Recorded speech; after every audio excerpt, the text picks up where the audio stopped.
Let us for a few moments concentrate on the Divine Master and pray for the welfare of the whole humanity. Shanti Hari Om Tat Sat. Om Stapakaya ca dharmasya Sarvadharma Swarupine Stapakaya ca dharmasya Sarvadharma Swarupine Avatara Varishtaya Ramakrishna Te Namaha Asato ma sadgamaya Tamaso ma jyotirgamaya Asato ma sadgamaya Tamaso ma jyotirgamaya Mrityorma mridangamaya Om Shanti Shanti Shanti. Let us bow down to Sri Ramakrishna, the embodiment of all religions, the Supreme God Incarnate. Let us pray to Him to lead us from unreal to the real, to lead us from darkness of ignorance to the light of knowledge, to lead us from death to immortality. Sri Ramakrishna has given spiritual teachings so that we can continue our spiritual practices with great devotion. Then we will surely reach the goal of experiencing the bliss. Then we will be completely free from bondage, free from suffering. Then the purpose of our coming to this life has been fulfilled. Sri Ramakrishna has told in various ways to focus our attention on what we should do. And Sri Ramakrishna meant what he said. He wants the aspirants to move forward in their spiritual path. They should keep on marching. That's what Swami Vivekananda said, arise, awake and stop not till the goal is reached. The initial awakening was to be given. That awakening has been given by Sri Ramakrishna. Look, why are you wasting your time? Do you waste your whole time, your whole life, just engaging yourself in meaningless things of the world? Then Sri Ramakrishna gives significant teaching. Do you know how you should conduct yourself in this world? 25% of your mind should be given for performing duties of the world.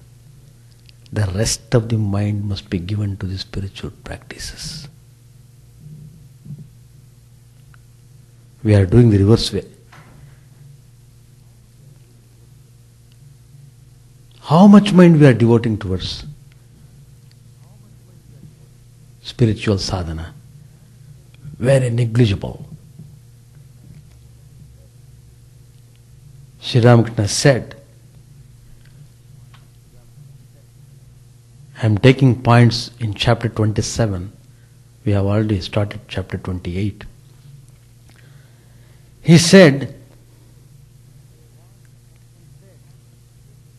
they want someone to extract the butter and hold it to their mouths. They won't throw the special bait into the lake. They won't even hold the fishing rod. Someone must catch the fish and put it into their hands. Then Sri Ramakrishna said, can one realize God by mere study of scriptures? The Vedas, they give only a hint. In order to experience yourself, you must step up your efforts. You must struggle on, struggle positively. Don't shirk in struggling. You must struggle if you have to climb the mountain summit. Without struggling, you can't reach the goal. So, Sri Ramakrishna is highlighting the importance of effort. In order to make our effort in the right direction, the divine grace is necessary. Divine grace and grace of the Guru are not two different things, because the Guru is considered as the divinity in physical form. Guru Brahma, Guru Vishnu, Guru Devo Maheshwara. Gurureva Param Brahma Tasmai Shri Gurave Namaha. So Guru takes very important position in one's spiritual sadhana. That shows a spiritual aspirant must have immense faith and devotion in the Guru. That makes his effort easier. Divine grace may come to a spiritual aspirant either directly or through his Guru. In the field of spiritual efforts, divine grace should be studied at 3 stages. The first stage, divine grace necessary to become a spiritual aspirant. In order to have spiritual aspiration, you must have divine grace. Secondly, the divine grace is needed for an expeditious progress during spiritual effort, practice.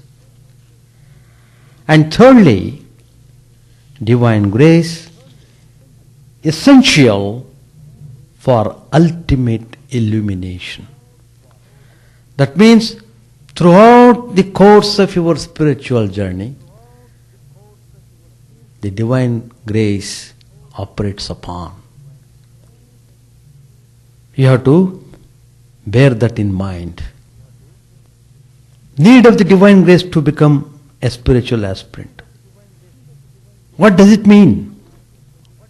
One may ask a question whether divine grace is necessary at all to take up the path of spiritual practice.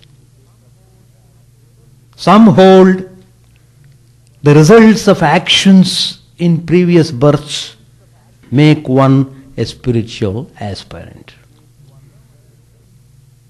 Some others think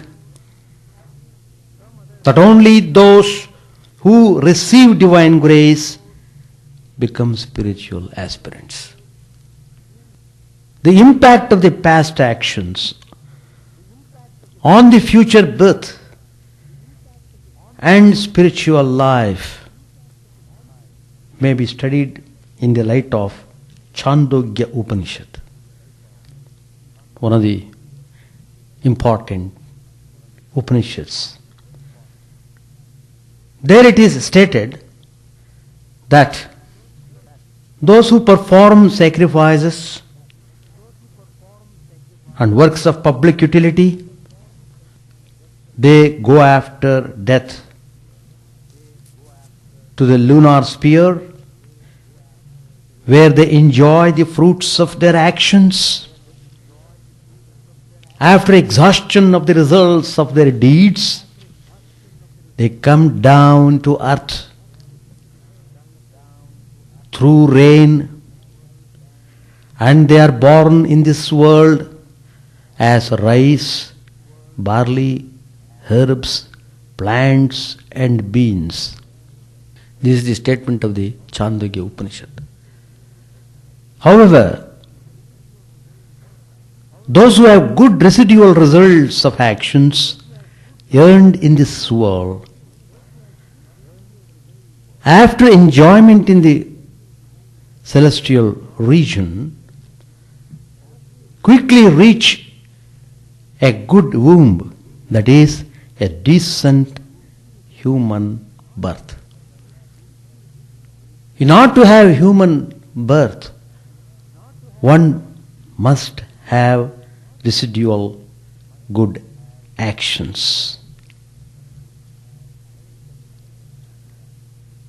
The merit of the good actions should be there to have this human birth. There is no indication in this Upanishad that a decent human birth would by itself make one spiritual aspirant. There are innumerable human beings on this earth, but all are not spiritual. All are not spiritual aspirants. All are not seeking the glory of God, the realization, the experience of God. Even presuming that good actions in the previous birth could uplift him to that level, it may be said that a person does such good actions only through inspiration from the divine. There is another Upanishad, Shvetashvatara Upanishad. I am trying to take passages from these Upanishads. We are the students of Vedanta. So it's very important that we should know what exactly Vedanta teaches. Then only we will enjoy the beauty of realizing Atman. Vishvatas chakshuruta vishvato mukho vishvato bahuruta vishvataspat sambahubhyam dhamati sampatattair dyava bhumi janayan deva ekaha. The meaning is, God as the indwelling self inspires and He guides the creatures in their senses, in using their senses.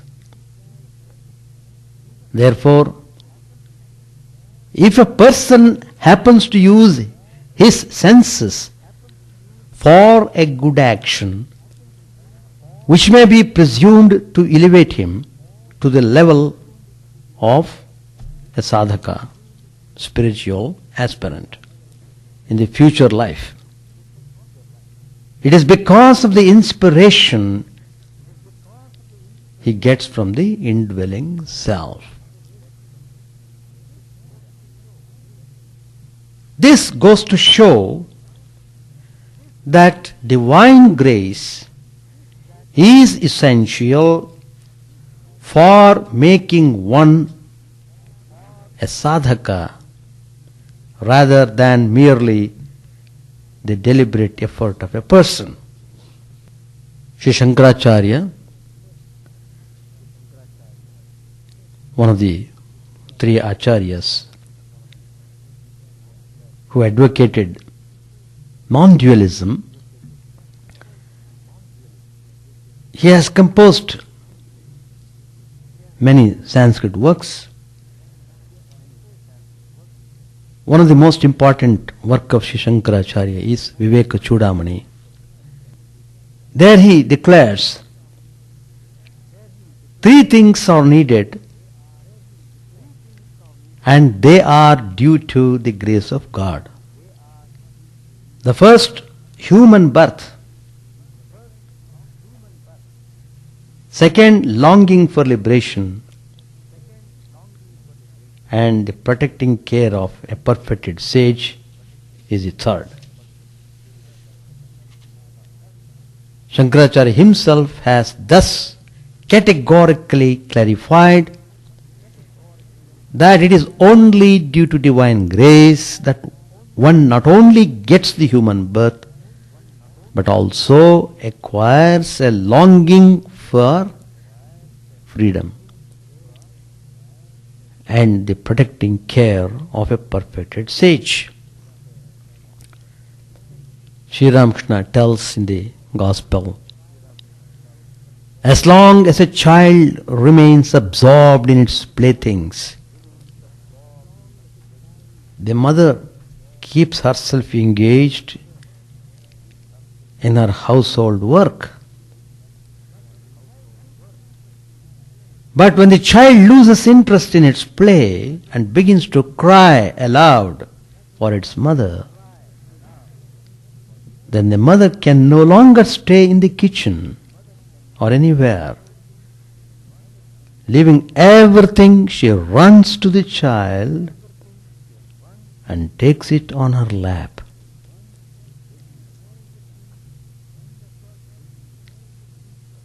It has got spiritual significance. Even though this parable appears to mean that renunciation comes after one gets disgusted with this world, our experience tells us that not all the people who have undergone sufferings in this world get disgusted and renounce. On the other hand, people still go after the worldly pleasures and undergo sufferings repeatedly, yet they don't turn up towards God. Though one may feel disgusted for the time being, it is just like a camel eating thorny shrubs despite profuse bleeding from its mouth. These are also the words of Sri Ramakrishna. Therefore, even to get an urge to cry constantly for the Divine Mother, the grace of the Mother seems necessary. So the value of grace is very important. For spiritual aspirants, it is very important, very essential. Without grace, you can't move an inch in your spiritual sadhana. With the idea that divine grace is upon you, you can move onward, you feel inspired in your spiritual efforts. You won't slacken in your sadhana, and you love to struggle, you love to rise up more vigorously. Another great saint, Swami Ramdas, he stresses that unless divine grace dawns on a person, he never awakens spiritually. But such an awakening comes through the contact of a spiritual soul, whom one gets by the grace of God. He quotes an incident of a disciple who told God that because God remembered him first, he remembered him later. he was of the opinion that the grace of God fell on a chosen person unconditionally, whether he be a sinner or a good person. If you study the life of Sri Ramakrishna, you find the great character Girish Chandra Ghosh, who said he was the worst sinner on this earth, how Sri Ramakrishna's grace washed away all his sins, and how he became one of the greatest disciple, devotee, spiritual aspirant of Sri Ramakrishna. He recognized Sri Ramakrishna's divine power immensely. Now, need of divine grace for spiritual progress is the second stage. Whether self-effort alone is sufficient, whether divine grace alone is to be propitiated, whether self-effort should go hand in hand with divine grace. And if it is so, to what extent each should play its part during the sadhana. Again I am taking Chandogya Upanishad. There, the sage Aruni tells his disciple Shvetaketu. The disciple felt a doubt regarding the means by which the Supreme Being could be known. The spiritual teacher instructs him by giving a simile. A person covered the eyes of a man and led him far away from his town of Gandhara, where he lived. And he took that man to a very long distance, with his eyes covered, and left him there where there were no human beings. That's all. Afterwards, the man became frightened. What was to be done? He turned towards all directions, east, west, north, south. He began to shout for help. I have been brought here with my eyes covered, and I have been left here with my eyes covered. Please, somebody should come and help me. Like that, he was crying and crying. It so happened, a person came, removed his covering, and gave him general instructions. Look, you go this way. In course of time you will reach your place, Gandhara, the hometown of that man. Then, having been informed and being capable of judgment, the man would ask his way from one village to another. Then finally he arrived at Gandhara. In exactly the same manner,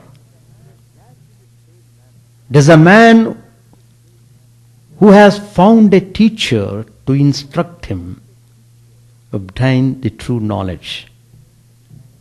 It may be remarked here that someone removes the bondage from the eyes of Gandhara man, and it may be said that the removal of the bondage takes place through divine grace or the grace of Guru. But mere removal of the bondage does not enable the Gandhara man to reach his home. He has to inquire from village to village and also exercise his own judgment in a proper way. So also, by mere divine grace, one cannot attain spiritual illumination.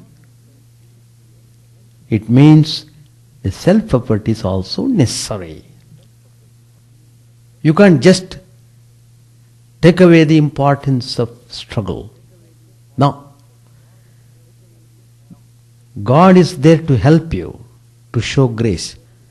But He gives more grace if you move forward. If you keep walking, you feel more God's grace. Then you will feel the final grace of the experience of bliss. To give an example, you know the great epic Ramayana, where Hanuman, a very great devotee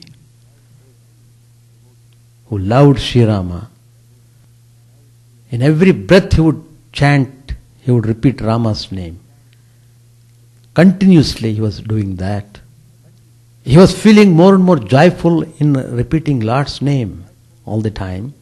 And nothing was impossible to him, because the uttering of Rama's name would make him always energetic. And when the job of finding Sita, the divine consort of Sri Ramchandra, he never felt difficult. All others, they were all hesitating whether they could cross the ocean to find out whether Sita is there in that place across the ocean. Ocean is very vast. All the other places they have searched. That was the only place left which was yet to be searched. But who would go? They were debating. Oh, I can go only half of the ocean. I can go only once, I can't return.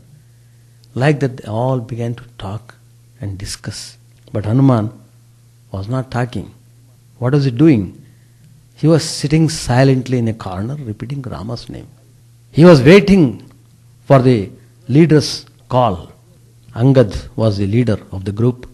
Finally he saw, where is Hanuman? Where is Anjaneya? Is another name. Where is he? He is not to be seen sitting here near the group. Then he found he was sitting in a corner, enjoying immensely within.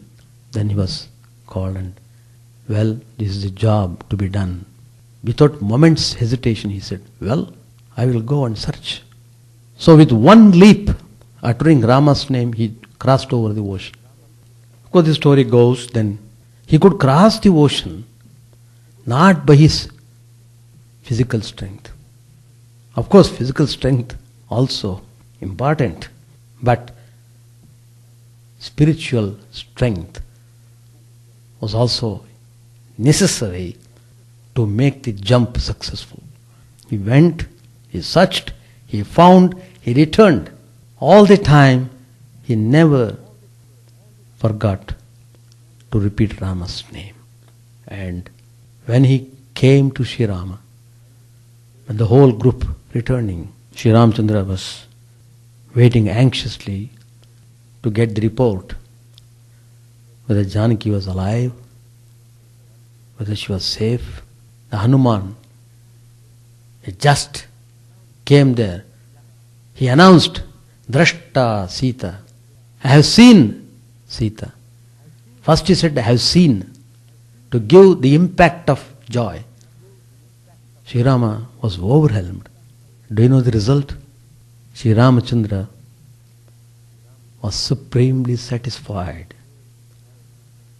The way how Hanuman did the duty, he just gave him warm embrace, gave him the experience of supreme bliss, which you get by realizing Brahman.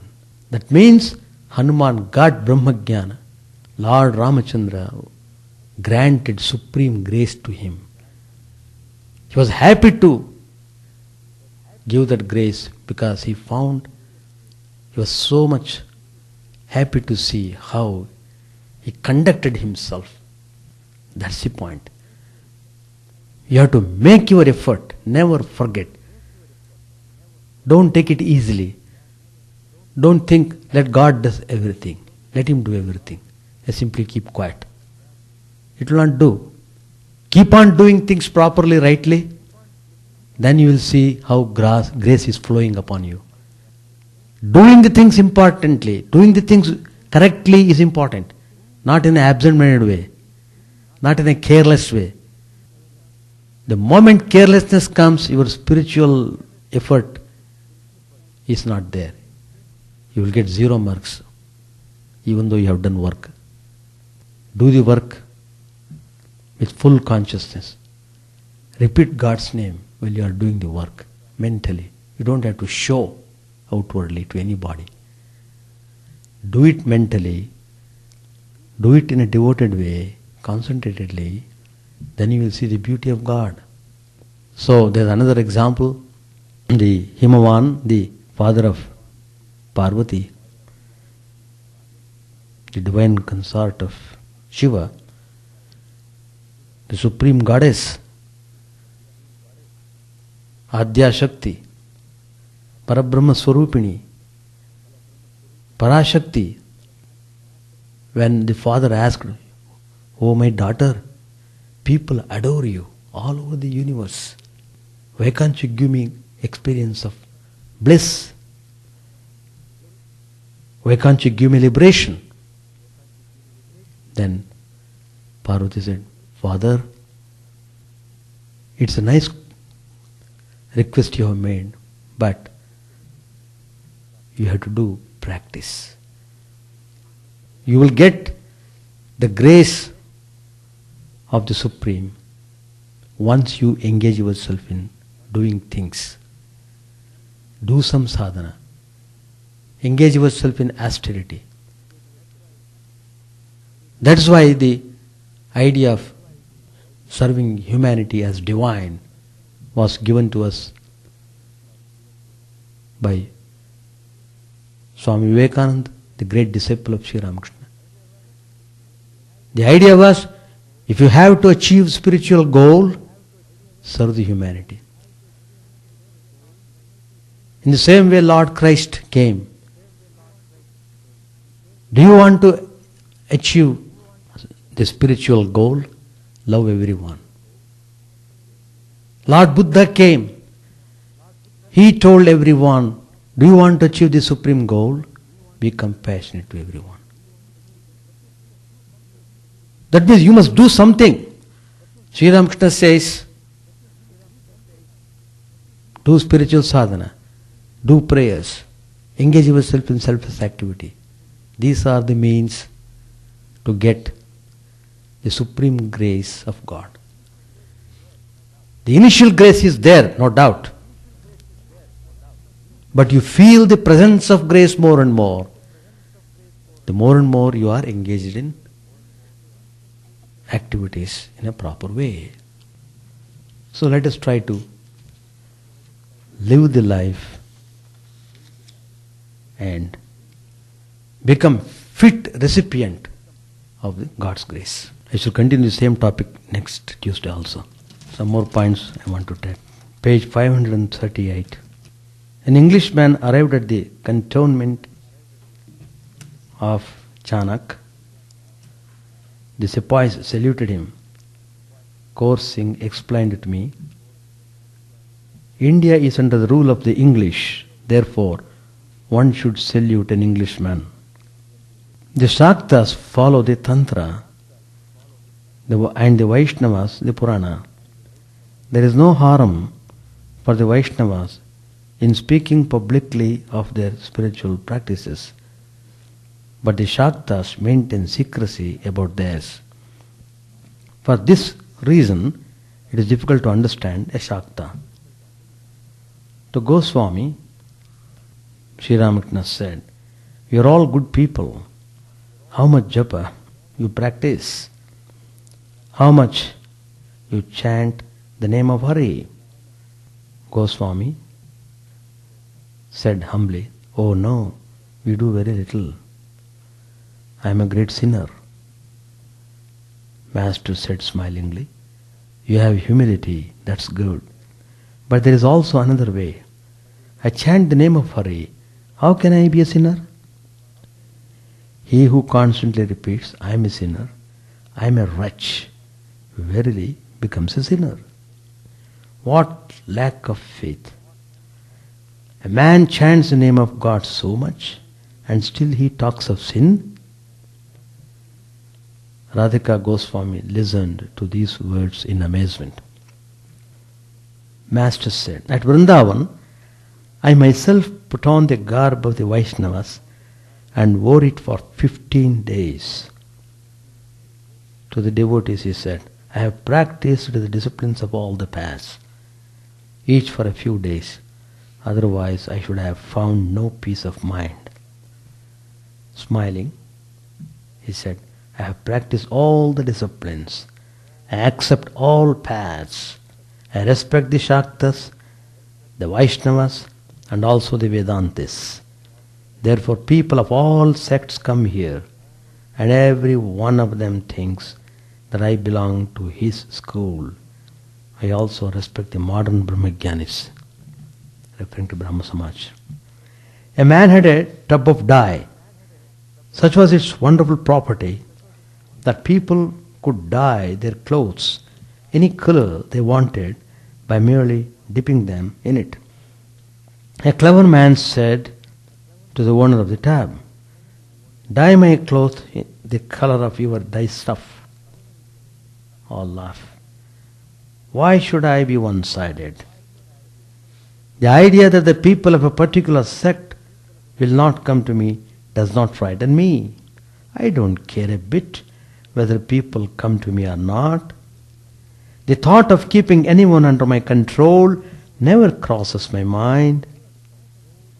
Other saint asked me to ask the Divine Mother for a big position for him, but he didn't get it. If that makes him think differently about me, what do I care? Once at Keshav's house, I found myself in a new mood. The Brahmas always speak of the impersonal. Therefore I said to the Divine Mother in an ecstatic mood, "Mother, please don't come here. They don't believe in your forms."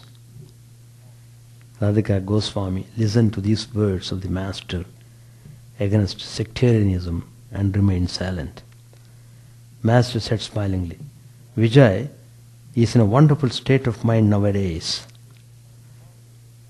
He falls to the ground while chanting the name of Hari. He devotes himself to kirtan, meditation, and other spiritual practices till 4 in the morning. He now puts on an ochre robe and prostrates himself before the images of God. Once he accompanied me to Gadadhar's schoolhouse, a celebrated Vaishnava saint, Gadadhar. I pointed out the place where Gadadhar used to meditate. At once Vijaya prostrated himself there. Again he fell prostrate before the picture of Chaitanya Deva. Vijaya Goswami, though born in a Vaishnava family, he became a member of the Brahma Samaj. Later, he returned to the worship of the personal God. Goswami said, "What about the image of Radha Krishna?" Master said, he prostrated himself there too. Vijaya also follows all the conventions of religious life. Then Goswami said, he can now be accepted in Vaishnava society. Master, people's opinions don't count for much with him. Goswami, I don't mean that. By accepting him, Vaishnava society will honor itself. Great trouble in the Sadharan Brahma Samaj. Vijaya and several of his friends, on account of a disagreement with Keshav, seceded from Keshav's organization and founded the Sadhana Brahma Samaj. Goswami asked, why so, sir? Master said, the Brahmas tell him, you mix with people who worship God with form, you are an idolater. Vijaya is liberal and straightforward. Unless a man is guileless, he doesn't receive the grace of God. Sri Ramakrishna talked to the Mukherjee brothers. Mahendra, the elder, had his own business. Prinath, the younger, had been an engineer. After making some provision for himself, he had given up his job. Mahendra was 35 or 36 years old. The brothers had homes both in the country and in Calcutta. Master said smilingly, don't sit idle simply because your spiritual consciousness has been awakened a little. Very important. Don't sit idle simply because your spiritual consciousness has been awakened a little. Go forward. Beyond the forest of sandalwood, there are other and more valuable things, silver mines, gold mines, and so on. Let us stop here. So we have come to this life to make effort, not to sit idle. Just now we have heard Sri Ramakrishna's teaching. Any question to ask? Any comments to make? You are welcome. What's your idea about grace? That means you must have spiritual aspiration. See, as I told earlier, God has been showing the grace and He is showing the grace continuously. But you must be prepared to feel that presence of grace in yourself. That requires spiritual effort. God chooses, but He gives the final result. What is the meaning of His choosing? The very fact that you have got the human body that means that He has chosen you. But in spite of getting the human body, in spite of getting Guru, in spite of getting all spiritual instructions, if you are not aspiring to know the true nature of yourself, you stand where you were before. That means it may take more time for you to understand the importance of God's grace. That's how I feel. God's grace is always there. Without God's grace, world cannot move. World cannot act. People cannot do anything without God's grace. Even though they boast, they can conquer nature. It's all shallow boasting. God knows it, though the people may not know it. But they will know it when they get knocks. Well, God doesn't want to unnecessarily tease the people. Let them enjoy a little bit. Child is playing, let the child enjoy. Yeah, if the mother sees the child is happy with toy, mother feels happy. Oh, child is very happy looking at the toy. Let him play. We should not disturb the child. So, in that sense, those who have not come to seek God, I consider all the people like children, like babies. Though they are grown up, Maybe they are 60-year-old baby. Because they are all babies in the spiritual field. Unless you grow, you are a baby. So, you are enjoying the world, alright, enjoy. Mother keeps quiet. The moment you begin to cry, that crying, that is effort. You won't feel satisfied until you see your mother. Like that, the aspiration grows. Once that aspiration is awakened, God's grace helps you to move forward in your aspiration, in your path, in the pursuit of the spiritual knowledge. All the experiences will come. That's the way. Anybody? You want to talk? No, I followed what you said. Okay, thank you. Yeah, I followed. All right. The point is, you don't have to think about your previous actions or what happened in your earlier times. Bury them once and for all. Feel you are a fresh spiritual aspirant now. Feel that freshness.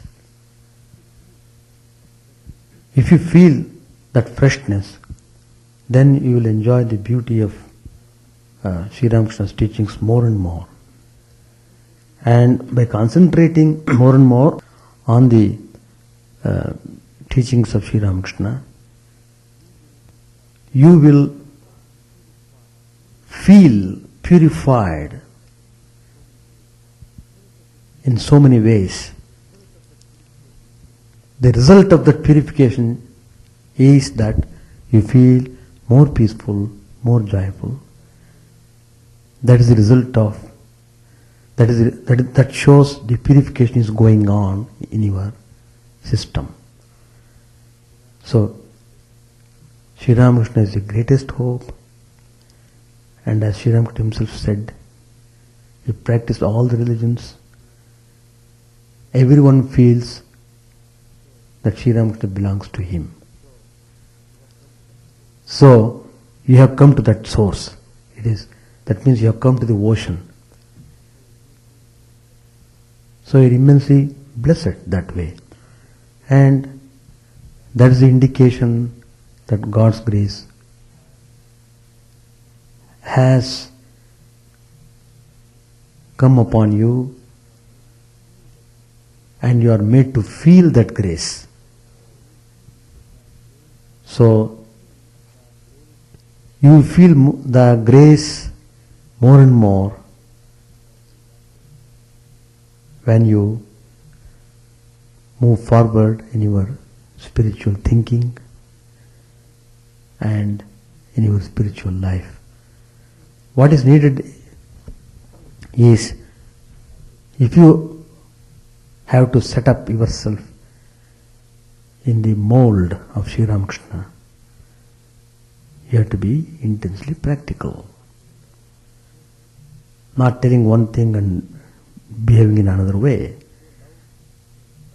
If you say love, love by all means. That's the meaning. So, what you say you must act. There is harmony between talking and practice. There is no conflict there. If you are able to practice that, then you become closer to Sri Ramakrishna. Then you will appreciate all the teachings. You will understand Vedanta also immensely. Vedanta, it goes to the core. That Supreme Atman, Supreme Paramatman, that is all pervading, but it is manifested more in the human beings. Visible manifestation of that invisible one can see in the human form. That's the point. Yeah, it happens. It happens on account of various factors. Difficulties, they do come. Swami Vivekananda's life, if you study, how much difficulty he passed through. Nobody on this earth have undergone so much difficulties as Vivekananda had. But then, in the spiritual sense, difficulties come to strengthen the mind. Difficulties come to strengthen your aspiration on the one hand, and the difficulties are the test on the other hand. Whether you yield yourself to the difficulties or whether you rise up. Sometimes things happen on account of our involvement in certain things, and because of the interaction of things, they result in various permutation combination. That's all. So, we have to have analytical mind, and naturally why the difficulty comes, why we feel depressed sometimes in spiritual practices, because we try to connect the difficulties with our spiritual values and life. Because of that connection, we feel depression. That is, we should not connect that way at all. The difficulties come, as I said, on account of various factors, on account of our interaction, on account of our system, on account of our capabilities and skills, on account of the environment, situation, surroundings. So many factors are there. But we should strengthen the spiritual aspiration.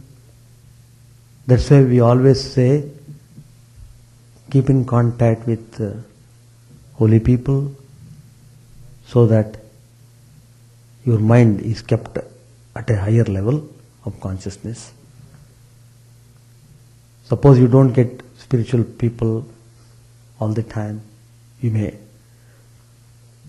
come in contact with important spiritual texts. They act like spiritual company. So, you must keep on reading them, and you must concentrate your attention on the values and on the principles, and you should not compromise over that.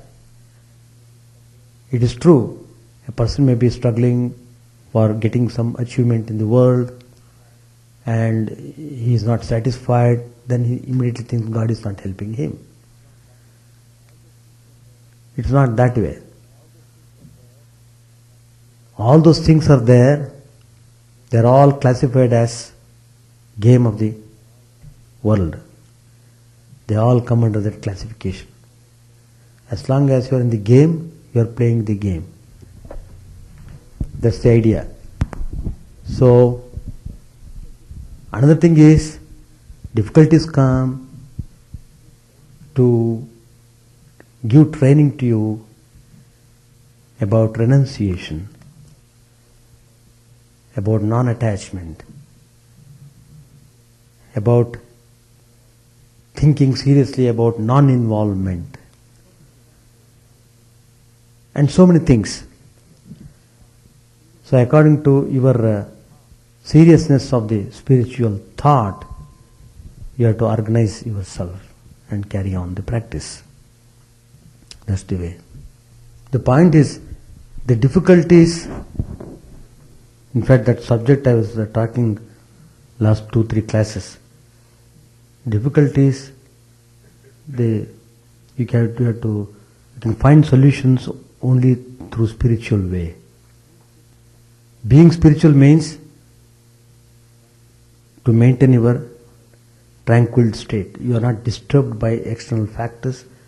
You are not disturbed by the storm. But you take steps to overcome the storm. That's all.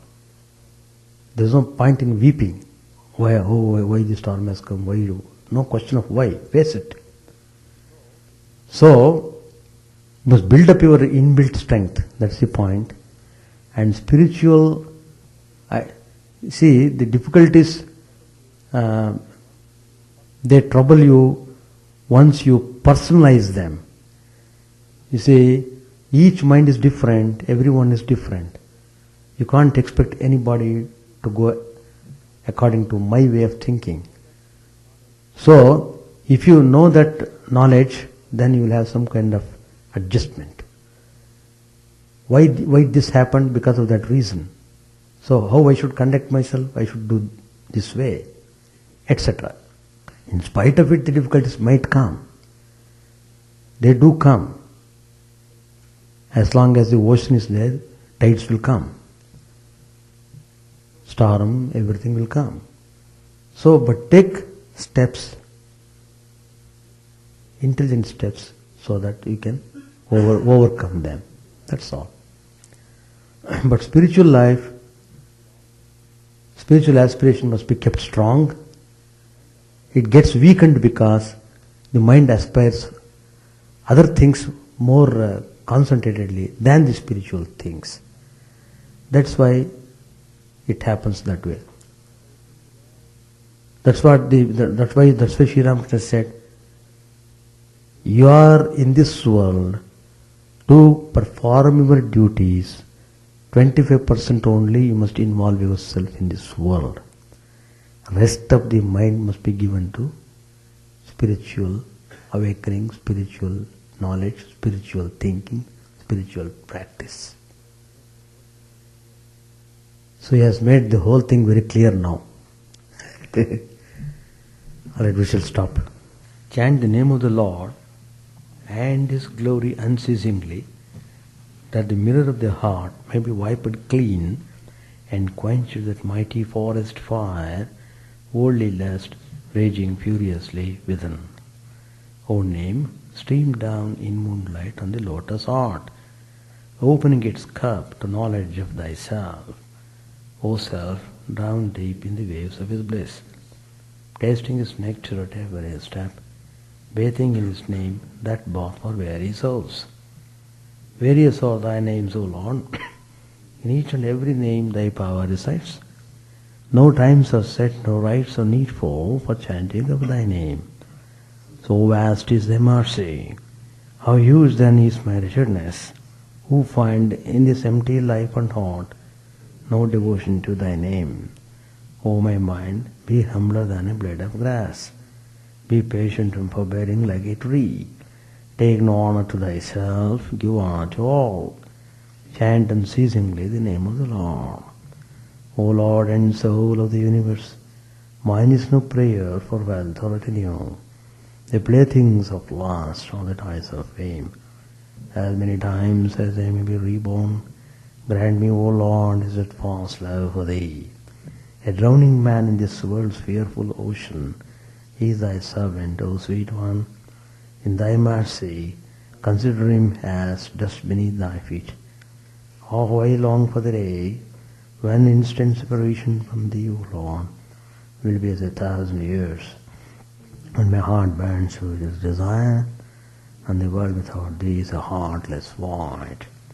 Prostrate at thy feet let me be, in unwavering devotion, neither imploring the embrace of thine arms, nor bewailing the withdrawal of thy presence, though it tears my soul asunder. O thou, who stealest the hearts of thy devotees, do with me what thou wilt, for thou art my heart's beloved, thou and thou alone. O Lord, lead us from unreal to the real. Lead us from darkness to light, and lead us from death to immortality. May all be free from dangers. May all realize what is good. May all be actuated by noble thoughts. May all rejoice everywhere. May all be happy. May all be free from the disease. May all realize what is good. May none be subject to misery. May the wicked become virtuous. May the virtuous reign tranquility. May the tranquil be free from bonds. May the freed make others free. May good betide all people. May the sovereign righteously rule the earth. May all beings ever attain what is good. May the worlds be prosperous and happy. May the clouds pour rain in time. May the earth be blessed with crops. May all countries be free from calamity. May holy men live without fear. May the Lord, the destroyer of sins, the presiding deity of all sacred works, be satisfied. For he being pleased, the whole universe becomes pleased. He being satisfied, the whole universe feels satisfied.